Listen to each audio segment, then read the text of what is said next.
Assalamualaikum warahmatullahi wabarakatuh. A'udzubillahi minasyaitonirrajim. Bismillahirrahmanirrahim.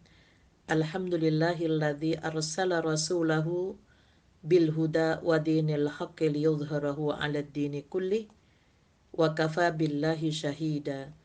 Asyhadu an la ilaha illallah wahdahu la syarikalah wa asyhadu anna Muhammadan abduhu wa rasuluhu la nabiyya ba'dah. Ibu-ibu peserta kajian Ramadan tahun 1444 Hijriah, pimpinan daerah Aisyah Kota Malang yang dirahmati oleh Allah.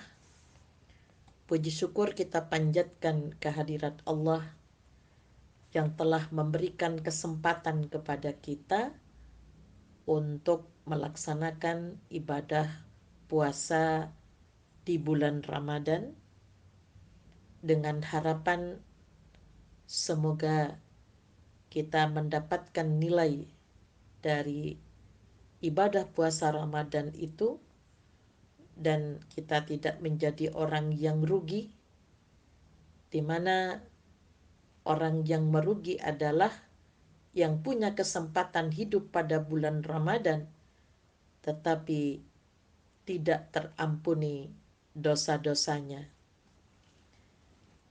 Untuk itulah maka ada beberapa hal yang perlu diperhatikan oleh kita sebagai perempuan, terutama kita sebagai warga Persyarikatan Muhammadiyah dan kita perempuannya diberi nama Aisyah.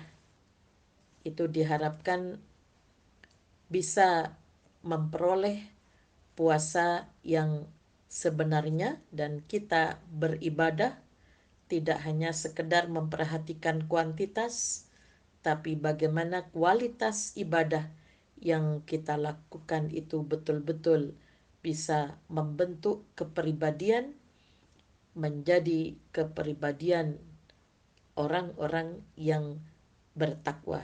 Maka yang pertama adalah perlunya memahami tujuan disyariatkan ibadah puasa Ramadan. Kalau kita memperhatikan pada Quran surat Al-Maidah ayat 48, A'udzubillahi minasyaitonir rajim, likullin ja'alna minkum syir'ata wa minhaja. Untuk tiap-tiap umat di antara kamu, kami berikan aturan dan jalan yang terang. Maka perintah untuk melaksanakan ibadah puasa itu pada Quran surat Al-Baqarah ayat 183 merupakan ibadah yang diperintahkan, yang disyariatkan pada umat-umat sebelum umat Nabi Muhammad. Jadi Rasul-Rasul Allah telah menerima perintah kewajiban berpuasa itu dengan tujuan yang tidak ada perubahan, yaitu la'allakum tattaqun, agar supaya kalian bertakwa. Nah, kata takwa di sini berasal dari kata waqa yaqi wiqayatan yang artinya memelihara. Maka para ulama dijadikan sebagai maqasidus syar'i, yakni tujuan disyariatkan puasa. Pada kata la'allakum tattaqun yang mengandung makna istimrar, yakni terus-menerus kita lakukan. Karena hal ini mengandung arti sebagai proses menuju ketakwaan, yang mana ibadah puasa itu mengantarkan kita menuju ketakwaan. Untuk itulah yang menjadi pertanyaan, takwa itu apa? Kalau takwa itu dari asal kata waqaya wiqayatan yang artinya memelihara. Nah, apa yang harus kita pelihara? Yang harus kita pelihara adalah kaitannya dengan proses pada diri kita sebagai orang yang telah menyatakan tunduk patuh kepada Allah, mulai dari keterkaitan antara iman, Islam, ihsan, dan ikhlas. Inilah yang harus kita pelihara, sehingga takwa itu menjadi prestasi lahiriah kita sebagai bukti akumulasi dari keimanan kita yang dibuktikan dengan keislaman, kemudian iman dan Islam terpadu menjadi ihsan, kemudian setelah itu perpaduan antara iman, Islam, dan ihsan itu melahirkan keikhlasan. Nah, sehingga kalau ikhlas itu adalah prestasi secara batiniah, maka takwa adalah prestasi lahiriah yang terus dibuktikan di dalam kehidupan kita, sehingga terbentuk pada dirinya kesolihan individual dan kesolihan sosial. Ibu-ibu yang dirahmati oleh Allah, yang pertama kita harus memahami tujuan disyariatkannya puasa itulah yang akan melahirkan ibadah puasa yang berkualitas. Kemudian yang kedua adalah pentingnya meluruskan niat, sehingga lafaz niat yang harus kita yakini di dalam hati pada ibadah puasa Ramadan yang itu merupakan kewajiban, maka niat itu harus kita jadikan sebagai dasar, karena Allah akan menilai amal kita itu sesuai dengan niatnya. Innamal a'malu binniyat. Sehingga niat itu menjadi penting setelah kita tahu tentang rumusan tujuan daripada ibadah puasa Ramadan itu.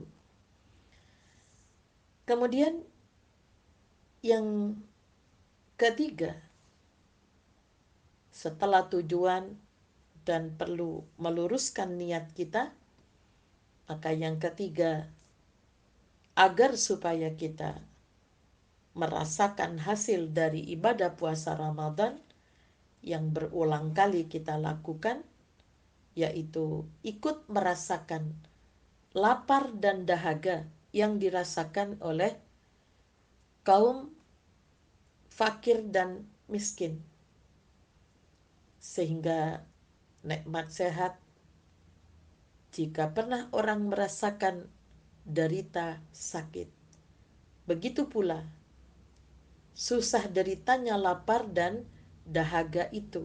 Jadi betapa nikmatnya kenyang manakala orang pernah kelaparan dan kehausan. Nah, untuk itulah maka tentunya kita tidak berhenti hanya pada sekedar merasakan, namun bagaimana kita membuktikan perasaan itu dengan melakukan sesuatu sebagaimana yang telah diajarkan oleh pendahulu kita, Ibu Nyai Walida, istri dari pendiri Aisyah, yang layak dan pantas kalau beliau termasuk pahlawan nasional. Kenapa? Karena beliau melakukan sebuah gerakan. Bagaimana membuktikan rasa lapar dan dahaga itu dalam bentuk aksi. Ya, sehingga beliau kalau membuat pengajian itu hari Senin dan Kamis, ya, itu diharapkan para jamaah mempraktikkan dalam surat Al-Mujadalah ayat 11 itu, ya. Jadi ketika mendapatkan ilmu maka diharapkan untuk bersedekah di situ, ya. Nah, sehingga beliau punya gagasan agar supaya jatah makan siang yang biasa dikonsumsi makanan pokoknya, maka di hari Senin dan Kamis ada gerakan untuk puasa sunnah. Sehingga itulah asal muasal jimpitan, yaitu mengumpulkan beras-beras dari para anggota pengajian sebagai bukti bersyukurnya, di mana pada saat kajian mereka telah mendapatkan ilmu pengetahuan. Dengan adanya ilmu tentunya akan berbeda cara berpikirnya dan tidak hanya sekedar memikir tentang dirinya sendiri. Nah, gerakan jimpitan yang digagas oleh Ibu Nyai Walidah ini bukan suatu hal yang mudah tentunya, ya, di mana orang memberinya banyak itu gampang, tapi istiqomah setiap hari untuk senantiasa ingat mensyukuri nikmat yang diberikan oleh Allah, sebagaimana dalam sebuah hadis yang sangat populer, ahabbul a'mali ilallahi adwamuha wa inqalla. Amal yang paling disukai oleh Allah adalah yang paling kekal meskipun sedikit. Ya, inilah yang berat, sehingga gagasan jimpitan yang kemudian diikuti oleh kegiatan ya PKK itu sebenarnya ide dasar dari Ibu Nyai Walidah. Setiap ada kegiatan dilakukan pada saat berpuasa, sehingga disitulah orang yang punya ilmu itu tentunya berpikir bahwa apa yang telah diterima berupa nikmat ya harus berbagi dengan yang lainnya. Nah, kalau ini dilakukan selama bulan Ramadan, jatah makan siang para muslimah sebagai kepala rumah tangga tentunya akan bisa mengisi lumbung pangan yang dibutuhkan oleh orang-orang miskin yang tidak hanya pada saat bulan Ramadan, namun pada tahun berikutnya, apalagi digabung dengan zakat fitrah. Jika dikelola dengan baik, maka ini akan menjadi bagian dari solusi untuk menekan angka kemiskinan di negeri kita yang jumlahnya mayoritas beragama Islam. Bahkan di dalam surat Ali Imran ayat 133 ya sampai ayat 135 menjelaskan tentang ciri orang yang bertakwa. Di antaranya adalah alladzina yunfikuna fis sarra'i wad dharra, yang membelanjakan hartanya baik dalam keadaan sempit maupun dalam keadaan lapang. Ya, sehingga mengingat setiap saat, mensyukuri nikmat, ya, sebagai tanda bukti dari kita berpuasa, ini akan berpotensi menjadi besar, ya, untuk menjawab sebuah persoalan yang dipandang menjadi isu-isu strategis yang ada di Jawa Timur terutama, yaitu persoalan kemiskinan. Ibu-ibu yang dirahmati oleh Allah, kemudian yang kelima adalah memanage nafsu yang berlebihan. Suatu kebiasaan yang kita perhatikan pada saat puasa itu justru mengada-ngada, terutama berkaitan dengan persoalan konsumsi.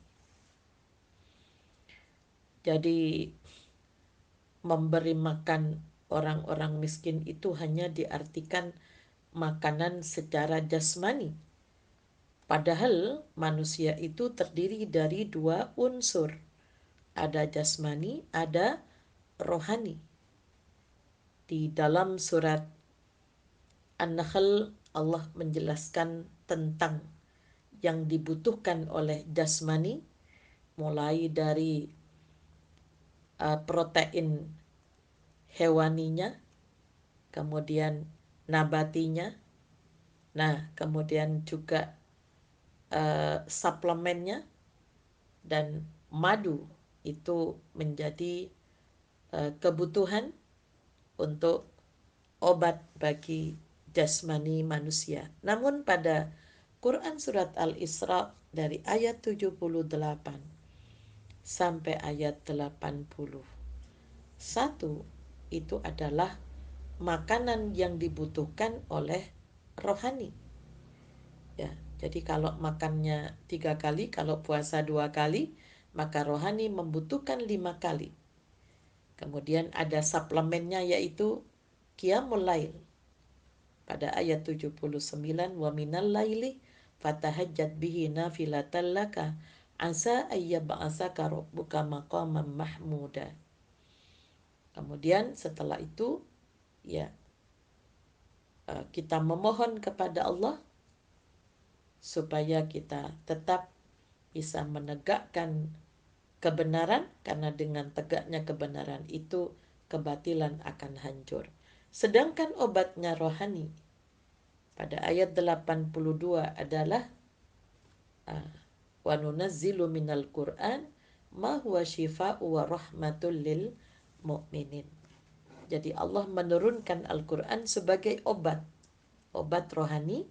Ketika Al-Quran itu dipelajari, diamalkan, diimplementasikan di dalam kehidupan kita, baik sebagai pribadi maupun sebagai anggota masyarakat. Nah, untuk itulah maka kesempatan ya pada bulan Ramadan itu bagaimana kita bisa mengendalikan diri untuk keseimbangan antara yang menjadi kebutuhan jasmani kita dan rohani kita itu harus imbang. Jadi rohani kita itu dibutuhkan ilmu. Maka tentunya jatah makan itu tidak hanya berkaitan dengan yang bahan-bahan yang untuk dikonsumsi, tapi bagaimana makanan yang ilmu yang butuh biaya besar ini yang perlu menjadi perhatian dari kita, terutama warga Aisyah, yang kita tidak hanya sekedar seperti majelis taklim yang hanya sekedar mengkaji, tapi bagaimana hasil mengkaji itu diamalkan di dalam kehidupan sehari-hari. Maka organisasi kita itu dikatakan sebagai gerakan yang terus bergerak, tidak hanya sendiri, tapi bagaimana dengan gerakan jamaah dan dakwah jamaah. Jadi dengan kebersamaan maka kita akan menghasilkan sesuatu yang besar.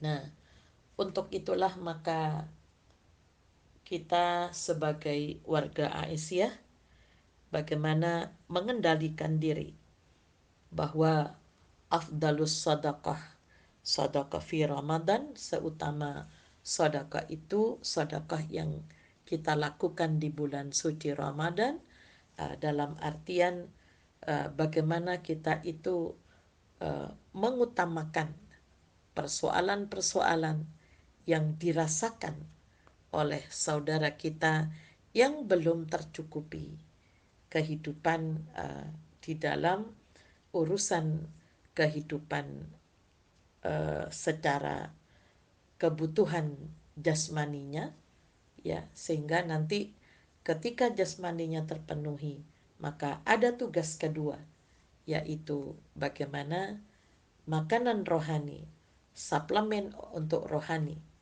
itu obat untuk rohani, itu memang diperlukan kita secara bersama-sama dengan cara berjamaah, ya, kolektif kolegial yang harus kita bangun.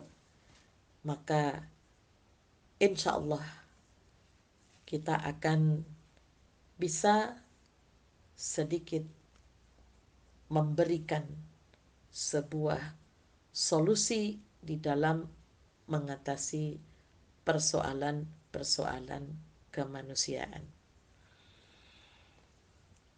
Kiranya yang kita bahas kali ini, bagaimana menghasilkan puasa yang betul-betul berdampak kepada perubahan, maka kita harus memahami tujuan disyariatkannya puasa itu untuk apa. Kemudian yang kedua, kita luruskan niat kita bahwa apa yang kita lakukan semata-mata melaksanakan apa yang diperintahkan oleh Allah Subhanahu wa taala. Setelah itu merasakan lapar yang dirasakan oleh orang-orang yang kekurangan.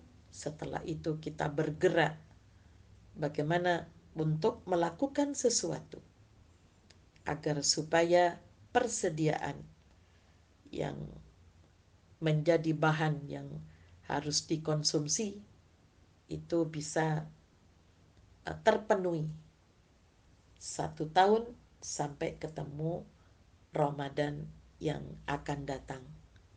Nah, untuk itulah maka ini tidak bisa sendirian, maka gerakan dakwah jamaah kita melakukan secara bersama, yang tentunya ada di ujung tombaknya itu, anggota itu ada di ranting yang harus berhadapan di situ, apalagi ada masjid sebagai sentral kegiatan untuk memudahkan dalam pengelolaan.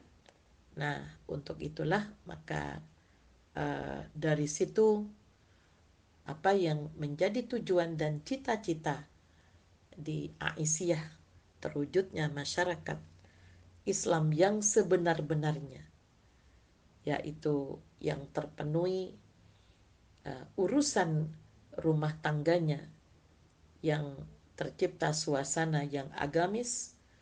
Kemudian yang kedua, terpenuhi kebutuhan ekonominya secara halal dan cukup, kesehatan yang memadai antara jasmani dan rohani, sosial serta spiritual, kemudian pendidikan yang optimal, hubungan yang harmonis antar keluarga, itu semua yang menjadi harapan dari pribadi yang solih, kemudian keluarganya sakinah, sehingga dapat mewujudkan sebuah qaryah, bahkan cita-cita yang paling tinggi, yaitu baldatun thayyibatun wa rabbun ghafur. Nasrun minallah wa fathun qarib wa basyiril mu'minin walhamdulillahi rabbil alamin. Assalamualaikum warahmatullahi wabarakatuh.